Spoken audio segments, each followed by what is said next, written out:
ह्या सगळ्यांची प्रकरणं निस्तरत निस्तरत माझं आयुष्य असंच जाणार असं चक्क प्रिया स्वतःला म्हणालीये।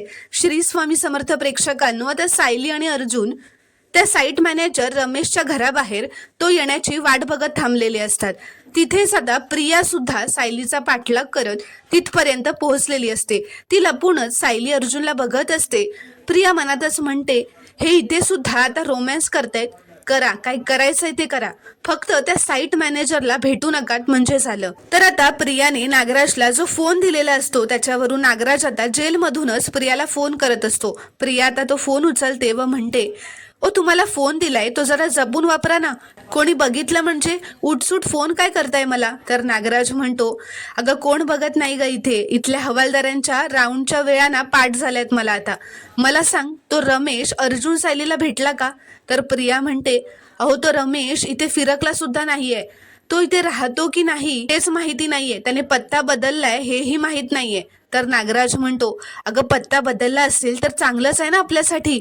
तर प्रिया म्हणते, हो चांगलंच आहे, मी इथे उन्हात करपले त्याचं काय, त्या दोघांना सायली अर्जुनला काय, ते तिथे सावलीत बसून मस्त रोमॅन्स करतायत। तर नागराज म्हणतो, शेवटी आपल्या कर्माची फळं आपल्याला मिळतातच प्रिया, भोगावी लागतात ती, जरा पाप कमी कर म्हणजे असं काही होणार नाही। तर प्रिया आता रागातच फोन ठेवून देते।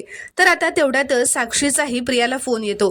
प्रिया आता चिडतच फोन उचलते। साक्षी प्रियाला म्हणते, आज रात्री तुमच्या घराचा दरवाजा उघडा ठेव प्रिया, काळोख कर आणि घरात कोण येतंय हे कोणालाही कळू देऊ नकोस, उद्या तुझ्या कानांवर आनंदाची बातमी पडेल। प्रिया तिला विचारत असते, अगं असं का म्हणतेस तू, नक्की काय करणार आहेस आणि मी दार का उघडं ठेवू? तर आता साक्षी तिचं काहीही न ऐकता, तिला काहीही न सांगता फोन ठेवून देते। तर प्रिया आता फोन ठेवल्यावर स्वतःलाच म्हणते, आता हिला माझ्या घराचं दार कशाला उघडं हवंय, ही दोघं बापले काय डोक्यावर पडलेत का? तो बाप तिथे जेलमध्ये बसलाय आणि ही मुलगी इथे विचित्र वागते। त्या नाग्याला फोन दिला तर खेळणं असल्यासारखं सतत सतत फोन करत असतो।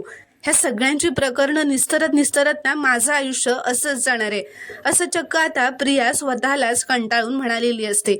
तर प्रेक्षकांनो, आता पुढील भागात काय होणार हे पाहणं खूपच रोमांचक ठरणार आहे। व्हिडिओ आवडल्यास एक लाईक नक्की करा आणि चॅनलला प्लीज सबस्क्राईब करा।